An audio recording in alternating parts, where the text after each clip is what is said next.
Thank you for downloading this episode of the Physicians Gallery podcast. We have expanded our gallery. It's free to visit with no need to book a ticket. Over the next few months, we'll be exploring some of the fascinating objects we now have on display, from alchemical scrolls and battlefield medicine at Culloden to bloodletting and homeopathy. Please support us and help us to reach new audiences by liking, following, or leaving a comment on whatever podcast platform you are listening on. And please do pay a visit to our gallery when you're next in Edinburgh. We hope you enjoy the podcast. Hello, my name is Daisy Cunynghame and I am the Physicians Gallery's Heritage Manager. And I'm Rachel Forrest. I'm the Physicians Gallery's Heritage Engagement Coordinator. And the object we're looking at today is Erotomania. Is this a book? It's just a concept. Yes, it's a book. Yes. I am wondering if it's a book, a concept, an object?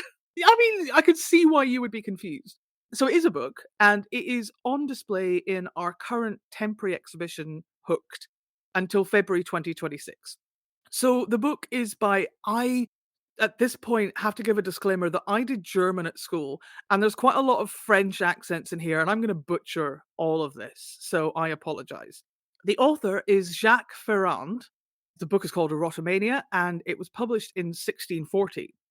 And the full title of the book is Erotomania, or a treatise discoursing of the essence, causes, symptoms, prognostics, and cure of love or erotic melancholy.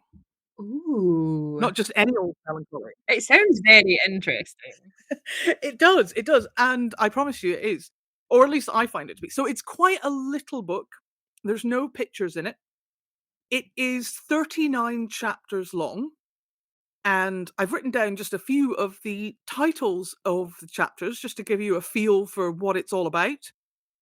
Titles include The Cause of Paleness in Lovers, What Manner of Eyes Melancholy Lovers Have, Whether Tears Be Symptoms of Love or No, and The Cause of Sighs in Lovers. It all sounds quite sad, really. It's not as gossip column exciting as I was expecting, to be honest. No, I mean, it's not a sexy book. It's very much a book that is about diagnosing and treating people who have erotic melancholy.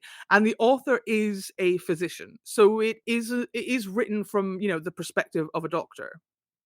So the author was French.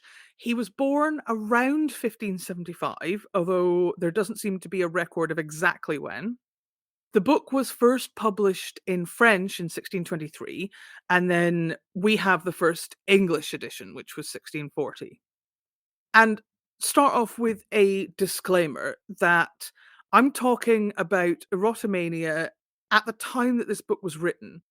And that's important because erotomania is still a term that is used in medicine today. It is still a diagnosis in the 21st century, and I don't know anything about that. So what we are going to talk about is not that. Yes. Again, I don't want any doctors listening and going, "What is she talking about?" I'm talking about long ago, not now. So the meaning of the word has changed quite a bit. So from ancient Greece until sort of the 1700s, erotomania is a physical disease of the body.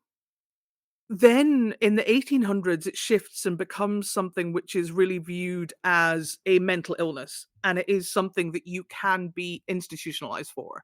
There's a lot of that going on in the 1800s for various things, and erotomania is one of those things.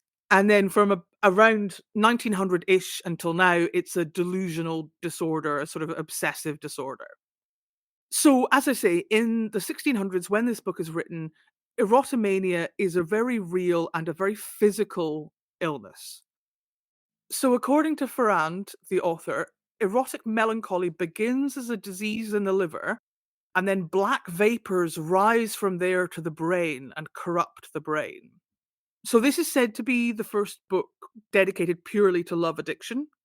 And the reason it's in our temporary exhibition is because it's demonstrating how behavioral addictions and physical addictions historically were very tied in together. So now it's much more contentious to view an addiction to a narcotic as the same as being addicted to a type of behavior, but historically, the line was much more blurred, and so, this erotic melancholy is a behavioral addiction, but is very tied to the physical.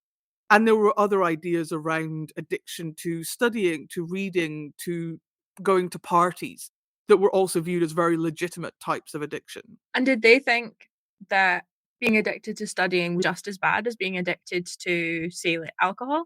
There wasn't a huge amount of concern about alcohol addiction. That wasn't really something that was massively on people's radar in the 1600s. In large part because for a lot of people, the alcohol that they were drinking was very, very weak, so you didn't so often see the kind of side effects you get now. It's difficult to say if people thought it was as bad. People certainly thought it was very dangerous and it could kill you. Addiction to love. Okay. They were seen as definitely very bad for you, and this wasn't the only book written about the dangers of behavioral addiction. Was this because people were less open with their emotions, and it was seen as not the done thing to be so open in that way? It's so difficult to answer a question like that without just sort of making stuff up. Yeah, That could be part of it. I think people just understood illness in a very different way, and probably in a much more, I'm not sure I like this word, but probably in a much more holistic way. Everything was interconnected. And so your happiness and your social life were tied into the state of your liver, say, in a way that perhaps we wouldn't think of it as being now. So their whole understanding of disease and wellness was so different that it was all about balance. yeah. And that balance was also a balance in terms of your happiness and your activity and your social life, as well as a balance in your diet or your drinking. So I haven't put in too many quotes, but there is a quote I just wanted to give you because I like it.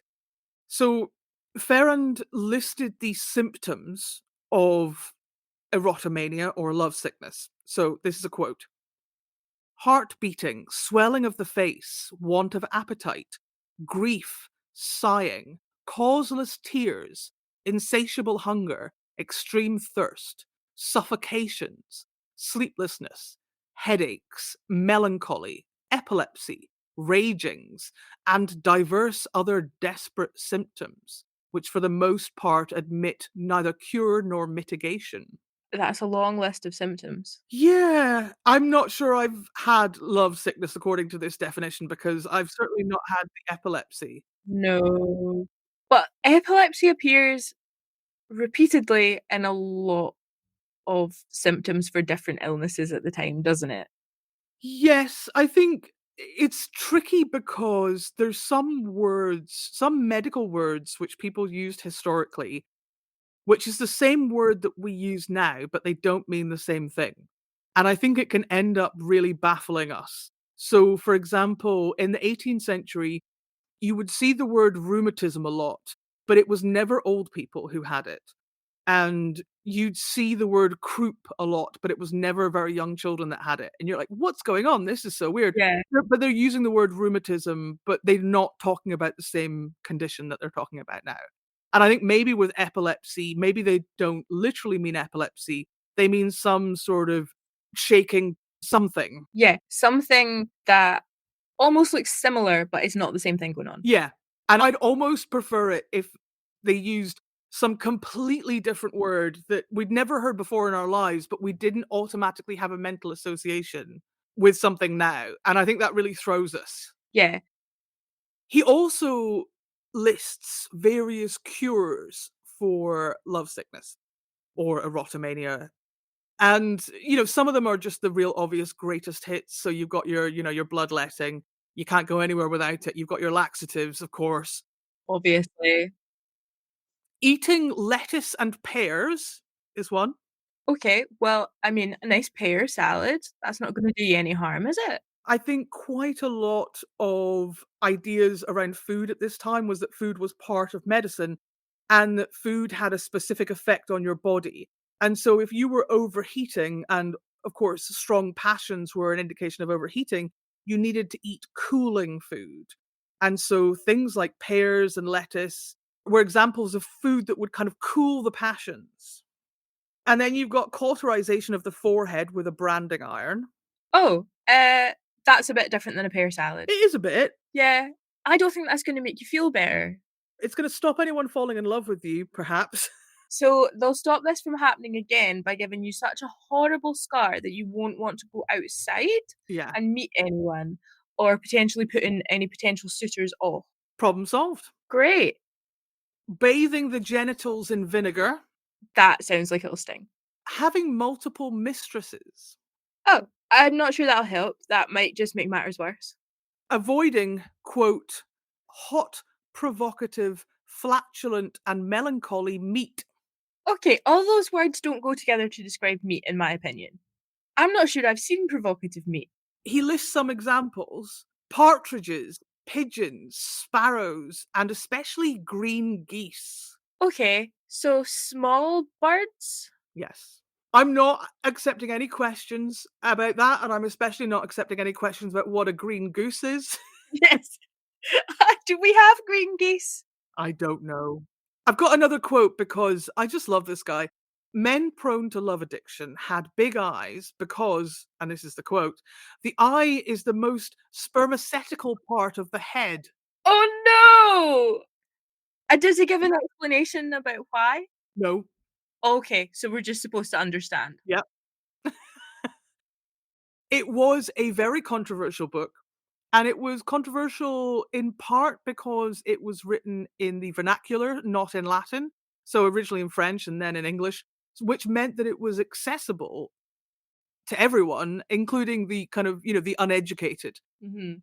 Of course, it covered controversial topics about genitals and sex, but actually, what was seemed to be even more controversial was that it talked about the mind and emotions, and it was perceived as talking about something almost akin to the soul.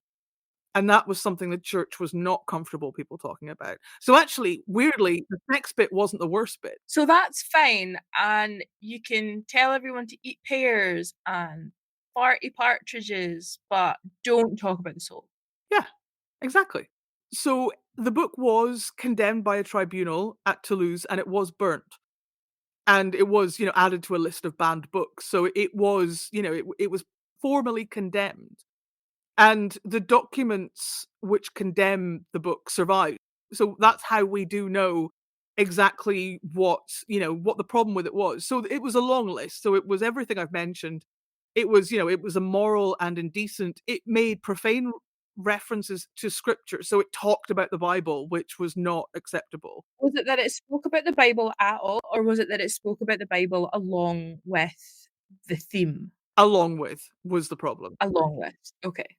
And it also talked about astrology and horoscopes and the occult, and also, these things were also, not acceptable. Yeah, they were no-nos at the time.